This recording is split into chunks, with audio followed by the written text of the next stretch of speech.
Então, galera, vamos dar prosseguimento aos nossos estudos. Então, agora a gente está na questão número 5, né, da apostila aqui, ó.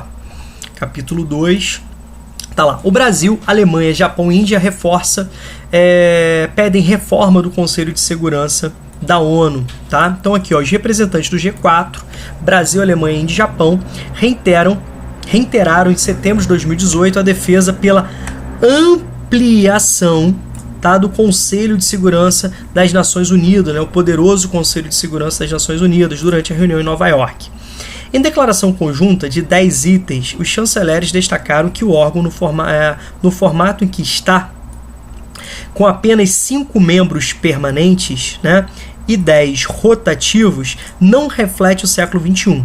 A reforma do Conselho de Segurança é essencial para enfrentar os desafios complexos de hoje. Como aspirante a novos membros permanentes do Conselho reformado, os ministros reiteraram seu compromisso de trabalhar para fortalecer o funcionamento da ONU e a ordem multilateral global, bem como seu apoio às respectivas candidaturas, afirma a declaração conjunta. O que acontece, galera? Esse tema aí é um tema extremamente, né, polêmico. Volta e meia ele aparece, né, nos noticiários, né, nos debates. O que acontece? O Conselho de Segurança da ONU, o poderosíssimo Conselho de Segurança da ONU, foi criado, né, no contexto, né, de criação da própria instituição. Ele foi formado pelos grandes vencedores da Segunda Guerra Mundial. Então a gente está falando, né, do ano de 1945. Quem eram os grandes vencedores da Segunda Guerra Mundial? Estados Unidos, União Soviética, hoje a cadeira ocupada pela Federação Russa, Inglaterra, França e China. Tá? E mais 10 membros. O que acontece? Esses 5 membros, que são esses 5, né, vencedores da Segunda Guerra Mundial, eles têm cadeira cativa, cadeira permanente. E os outros 10 têm um mandato, né, mandato rotativo de 2 anos não consecutivos. E esses 10 não têm, além de não terem, né, cadeira cativa, não têm direito a veto. Tá bom? Então, qual é a grande crítica? A crítica é o seguinte, né, que aquela realidade geopolítica do pós-Segunda Guerra Mundial já não existe mais. O que na realidade que nós temos? A gente não tem mais uma realidade do pós-Segunda Guerra Mundial, nós temos uma realidade muito mais complexa e principalmente muito mais ampla. Vivemos uma lógica multipolar e, consequentemente, as decisões precisam ser cada vez mais ampliadas. Vamos pegar pelo aspecto econômico? O G7, que era aquele grupo das 7 principais economias capitalistas, né, históricas, a gente está falando de Estados Unidos, Canadá, né, 4 europeus, Itália, França, Inglaterra e Alemanha, mais o Japão, formando o G7. O G8 é mais a Rússia, né, que era convidada, mas hoje está congelado aí. Já há alguns anos que a Rússia está congelada, então você não tem encontro do chamado G8, né? Esse G7 já não é capaz de sozinho organizar a economia mundial, a lógica política mundial. Dentro desse aspecto, né, nós tivemos a criação do G20, né, das 20 maiores economias do mundo, das 19 maiores, mais o representante da União Europeia. Tá? Então o G20 financeiro, né, como é conhecido, que comportam mais de 80% da economia mundial, né, dominam mais de 80% da riqueza produzida no mundo, né, que apresentam maior quantidade uma quantidade imensa de população, de poder de produção, de poder de consumo, de influência política, tá? Então você pode perceber que cada vez mais nós temos uma lógica de multipolarização, né, de multipolaridade.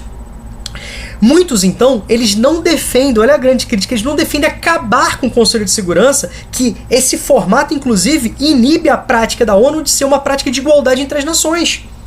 Repare que várias nações, né, várias nacionalidades não são representadas no Conselho de Segurança da ONU, várias religiões, várias culturas não são representadas no Conselho de Segurança da ONU. Então o objetivo não é acabar. Você tem um grupo que quer ampliar, ou seja, ele não quer acabar, ele quer fazer parte do clube do Bolinha. Dentro, né, dessa atual cenário, 4 países passaram a se apresentar como protagonistas, né, como possíveis candidatos a ocuparem uma cadeira permanente. A lógica é de ampliação do Conselho de Segurança. E esse grupo passou a ser chamado de G4, formando reuniões, debates, né, para forçar. A Alemanha, né, Índia, Japão e Brasil são esses países. Reparem que se isso se concretizasse, vocês repararam que os BRICS estariam representados em sua totalidade? Tá? Rômulo, mas peraí, falta a África do Sul. Então, A proposta era de ampliação para mais 2, inclusive para ter um representante da África, né? Ou para 2 representantes da África, né? E os 2 mais cotados eram justamente o Egito, pela sua histórica influência, inclusive cultural, e a África do Sul pelo seu poderio econômico, né? Com seu destaque, embora não seja mais a principal economia africana, né? Foi ultrapassado pela Nigéria pela questão do petróleo, mas a África do Sul é um dos principais países emergentes, né, no continente africano. Deu para perceber isso? Interessantíssimo, né? E ao mesmo tempo a proposta era de ampliação também para os membros rotativos. Entre as várias propostas, era para você ter um conselho de segurança, né, em torno de 25 membros, tá? Em torno de 25 membros aí. Mas, vamos lá, vamos destacar isso.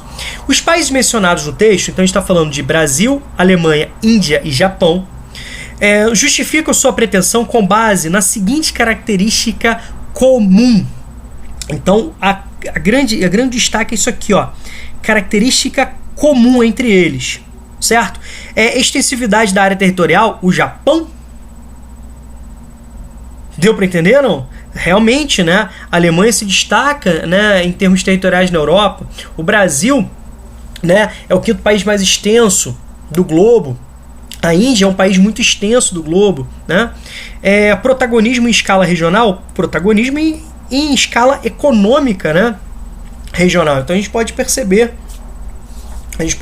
já o gabarito aqui. Então a gente está falando de multipolaridade econômica. Deu para entender isso ou não? Então esses países apresentam como o quê? Serem grandes potências no seu cenário regional de atuação. Tá? Certo? Isso gerou muita polêmica, mas Rômulo, isso não poderia ser uma potência mundial? Então, o que acontece? Cara, a Alemanha e o Japão, de certa forma, já se apresentam como potências mundiais, né? Histórica, né? Você vai pegar as principais economias do mundo. Cara, Estados Unidos, China, que ultrapassou a Alemanha e o Japão, né? Estados Unidos, China, Japão e Alemanha são as principais economias do mundo, né? Então, a Alemanha e o Japão já se consolidaram como grandes potências mundiais econômicas. Então, o que esses países têm de característica comum? Serem grandes protagonistas regionais, né? Na Ásia, na Europa, né? Na América, no Cone Sul da América. Deu para entender esse protagonismo aí? Então, é importante nessa interpretação. As questões são extremamente, assim, capciosas, né? São extremamente... exigem muita interpretação. Então, você tem que ficar sempre atento a isso, tá bom? Então, espero ter ajudado aí. Grande abraço.